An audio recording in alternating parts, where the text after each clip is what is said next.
I had just walked through the hotel doors when I heard her say it. Oh, good. The handyman finally showed up. Not to me. About me. Quiet enough to pretend I wasn't supposed to hear it. Loud enough for everyone standing around her to laugh. I froze in the middle of the lobby. My best dress shirt. Shoes I had polished since early morning. And just like that, at 64 years old, I felt like a foolish old man who had walked into a room where he was never welcome. What made it hurt even more? Was that the woman who just said that was about to become my son's mother-in-law? And she wasn't the only one who felt that way. I almost turned around and walked out. One foot was already turning toward the door.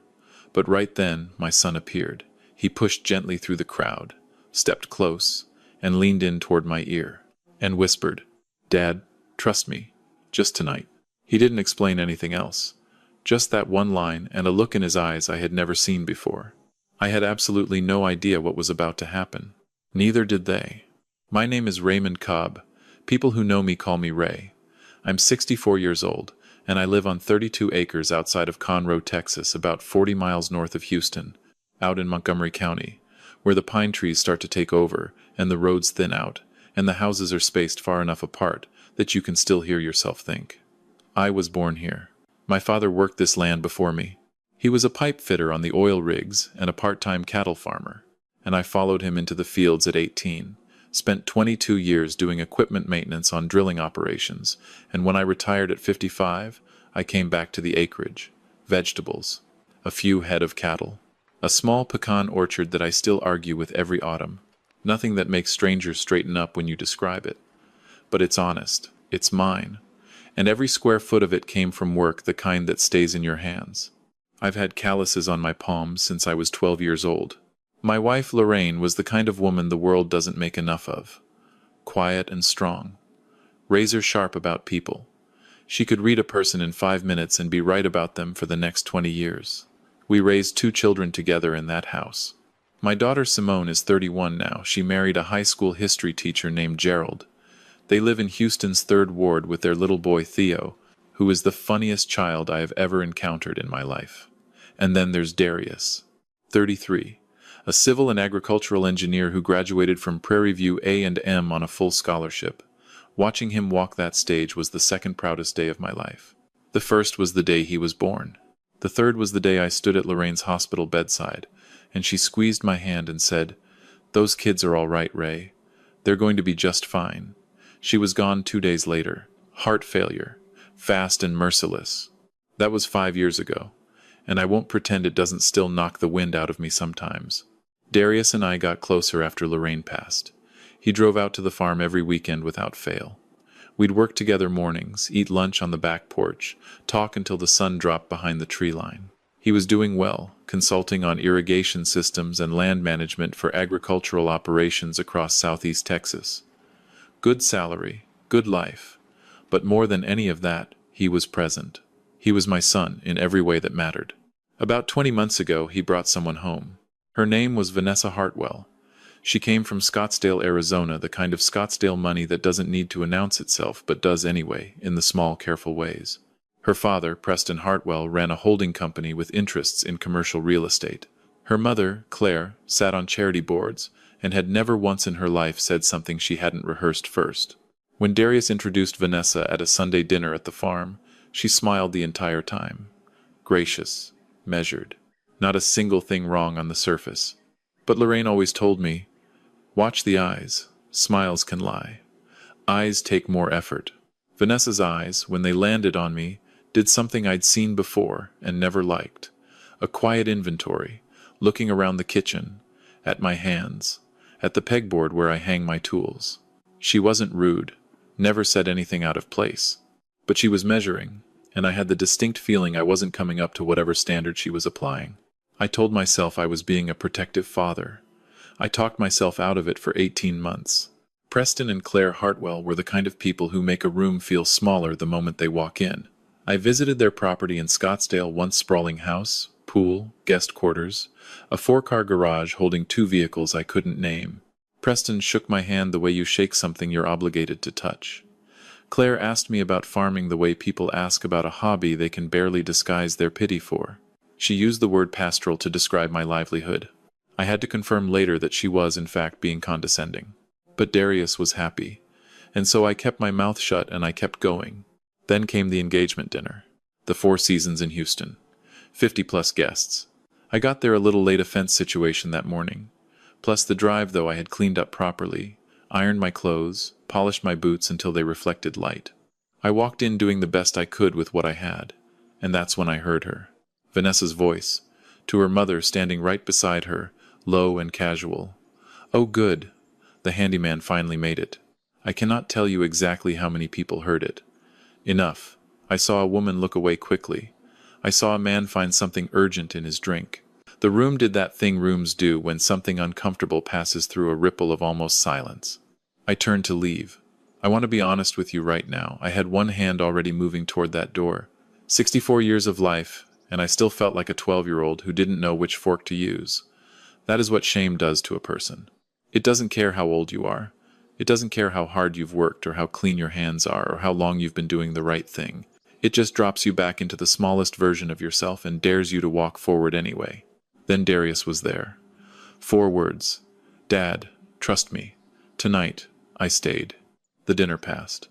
I sat with some of Darius's colleagues, engineers, solid people, who asked me real questions and treated me like a man worth talking to. But every few minutes, I'd glance toward the main table where Vanessa was laughing with her parents, and Preston would catch my eye and hold it for a moment, that look of his, the one that says he has already categorized you and filed you away, and he is simply confirming the label. After most guests left, Darius found me and asked me to walk with him to his truck. We sat in the cab in the parking structure. He closed the doors. He was quiet for a moment, just looking at his hands. Then he said, "Dad, I need to show you something, and I need you to let me get through all of it before you react." He opened his phone. Audio files, 15 or more of them, labeled by date. Before I could ask, he pressed play on the first one. Vanessa's voice came through the speaker. Clear, relaxed. Utterly unlike the woman I'd been watching smile for a year and a half. 6 weeks, Mom. Then I'm in. Once we're married, I start working on the property situation. Dad already has buyers lined up. And Claire's voice completely unbothered. And if his father resists? And Vanessa again almost amused. Men like that trust their sons completely. Darius asks him to sign. He'll sign. I sat there and felt the bottom of the world drop out. The land she was talking about, my land, sits in a corridor that Montgomery County had approved, quietly, for a major highway extension about 18 months prior. Most people didn't know about it yet. But Preston Hartwell, with his real estate network, did. He had calculated, with patience and precision, that my 32 acres would be worth somewhere between 8 and 12 times its current value within 2 to 3 years. And he had engineered his daughter's engagement as the mechanism for acquiring it. There were more recordings. There were videos. Darius had spent 3 weeks going back to the Hartwell's house, documenting conversations, photographing documents Preston had left on his desk. He found preliminary sale agreements bearing my name on the signature line. My name, forged, clean, notarized with a stamp that forensic analysis would later prove was fabricated. He found correspondence with development buyers. He found the entire plan, laid out and operational. I couldn't speak. I just sat in the dark cab of his truck and held his phone and felt everything I thought I knew rearranging itself. "Son," I finally said, "what are you going to do?" He told me. And honestly, part of me resisted. Part of me is a man who was raised to solve things with dignity and without spectacle. My father's voice is still in my head. Keep it between people. Don't perform your pain. Don't make a scene. Part of me wanted to say, let's cancel quietly, protect what's ours, without lighting the whole thing on fire in public. Then I thought about Vanessa's voice on that recording. Casual, slightly amused, planning the disposal of my life's work the same way you'd plan a weekend. I thought about Preston's hand on Darius's shoulder at that dinner, that pat that said she's your problem now. I thought about Lorraine, and I thought about what she always said when I was about to swallow something that shouldn't be swallowed. Let the truth breathe, Ray. I said, I'm with you, all the way. The next morning I met Darius at his apartment and was introduced to a friend of his, Devon, an audiovisual technician who had already agreed to help. They'd arranged for a projection system in the ceremony hall, told the venue it was a romantic photo display, paid a gratuity to the manager to accommodate the last-minute setup. The timing was planned to the minute. Devin showed me how the edited recordings would play subtitled, sequenced, unambiguous. I went back to my hotel room alone that night. Put on my suit, same one I wore to Simone's wedding. Looked in the mirror for a while. Thought about Lorraine. Thought about my father and his father and the 3 generations of early mornings and broken equipment and sweat baked into that land. And something settled in my chest. Not rage, not even anticipation. Just clarity. The ceremony was set for 2 in the afternoon. I arrived early and watched the room fill. The Hartwell's contingent appeared first. Preston, with his chest forward. Claire, in a dress that probably cost more than my truck payment. Their circle flowed in behind them, the whole theater of respectability. Darius stood at the front of the room in his black suit, and to every other person there, he looked like a nervous groom waiting. I knew my son. I could read him across 50 feet. His jaw was set. His hands were still. He was ready. The music started. Vanessa appeared at the back of the room in a gown that probably had its own insurance.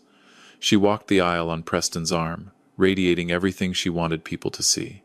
Preston handed her to Darius with a look I can only describe as victorious, a man convinced he had just completed a transaction. He went to sit beside Claire. Claire looked across at me. I held her eyes and did not look away. The officiant welcomed everyone. Readings were given. Someone near the front began to cry. Preston maintained that smile, and then the officiant turned to Darius. "Darius Cobb, do you take Vanessa Hartwell to be your lawfully wedded?" Darius raised his hand. "Before I answer," he said, in a voice that reached every corner of that room without needing to be raised, "there is something every person here has a right to see." The officiant blinked. Vanessa's smile froze completely, and at the back of the room, the screen lit up. "I want to slow this down for you, because it happened slowly." The room didn't understand all at once. First there was confusion, heads turning, people leaning toward each other. Then there was recognition, as Vanessa's face appeared on the footage, and her voice came through the room's speakers. And then there was silence, not the quiet kind. The kind where everyone in a room arrives at the same understanding at exactly the same moment. Her voice filling the space. "Once we're married, I start working on the property situation. Dad already has buyers lined up." Her mother asking what happens if Ray resists. Vanessa, with that slight amusement. "Men like that trust their sons completely." I was watching guests' faces rather than the screen. I already knew what was on it. I watched a woman in the 4th row press her hand to her mouth. I watched one of Darius's close friends rise slowly from his seat. I watched Claire Hartwell go the color of old paper.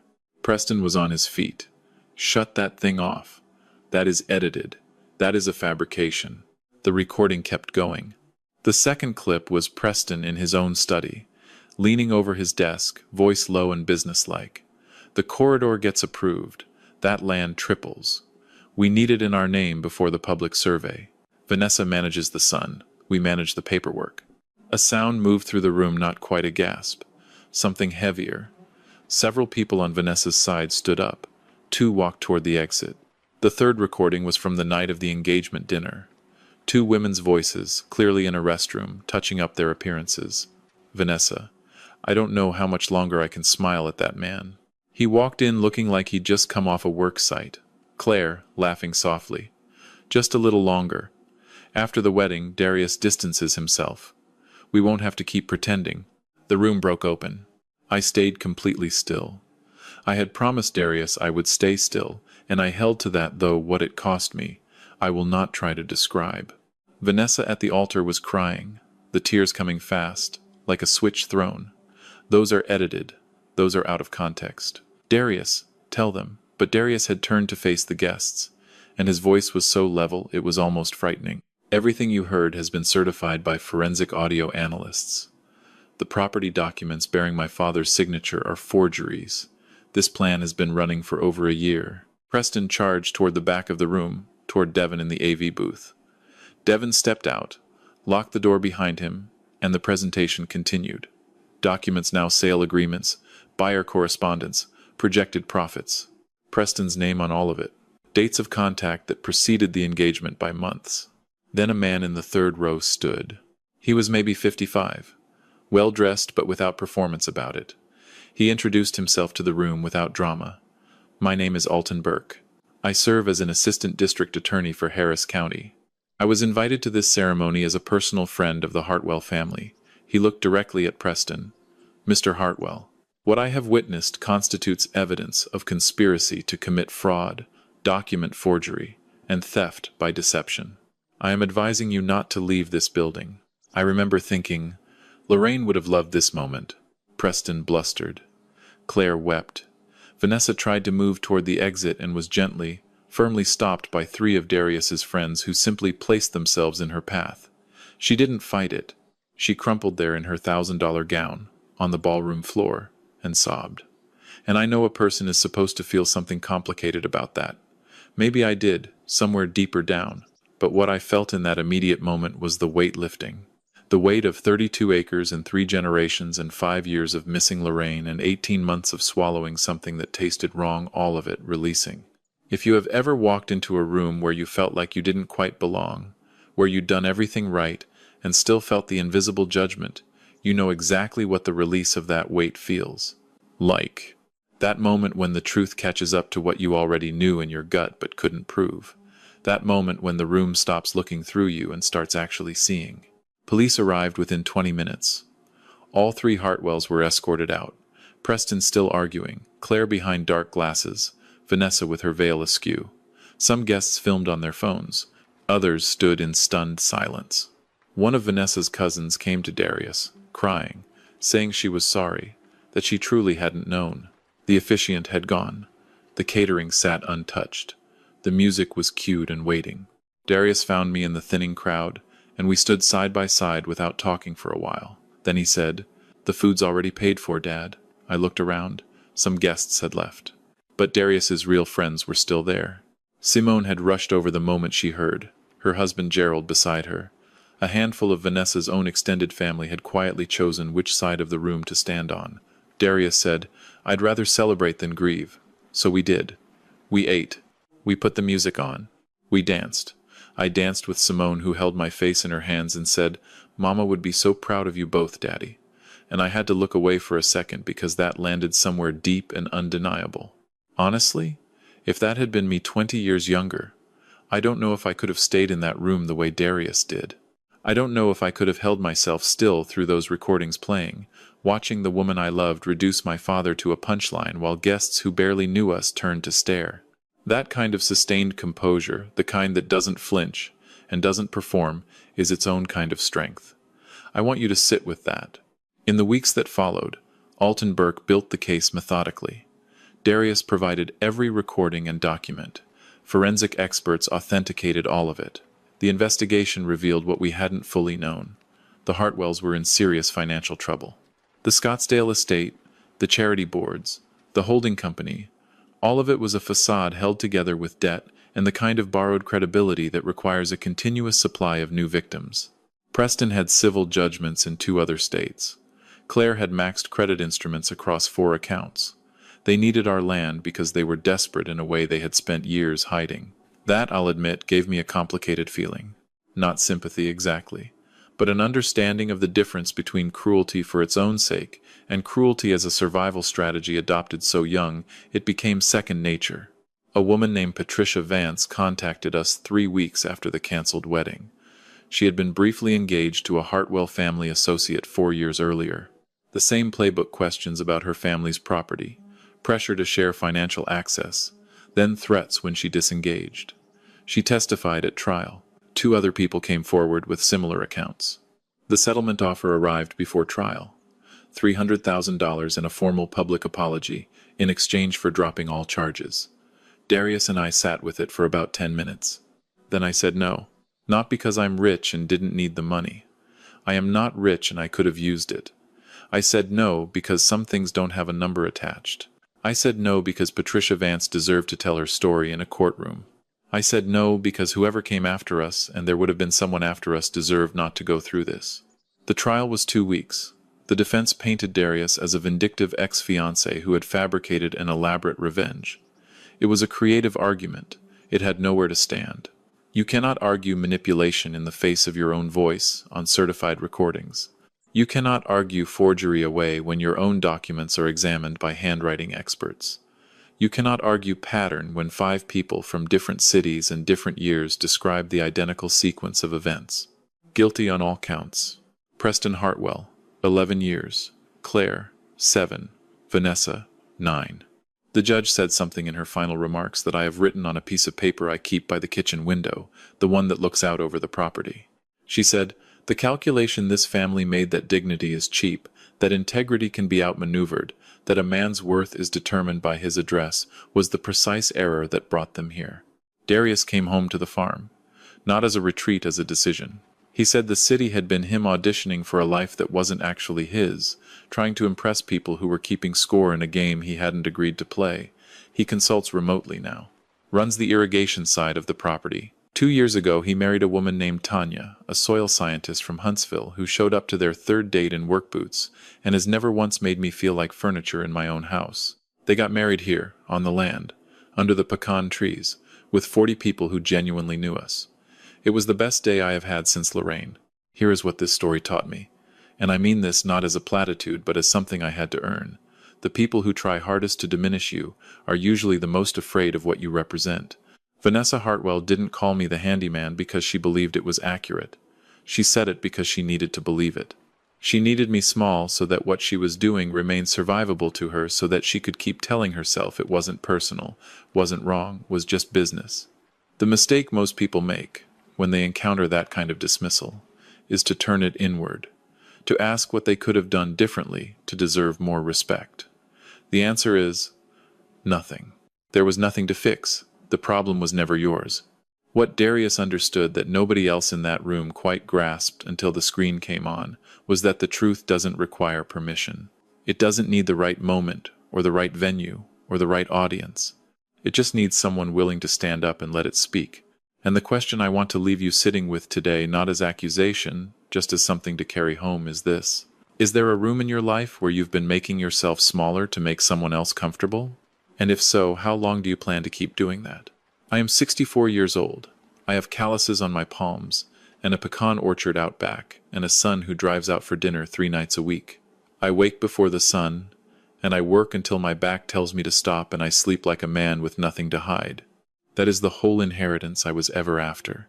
That is all I ever wanted to leave behind. Now, before you go, I need something from you. Drop a comment and tell me.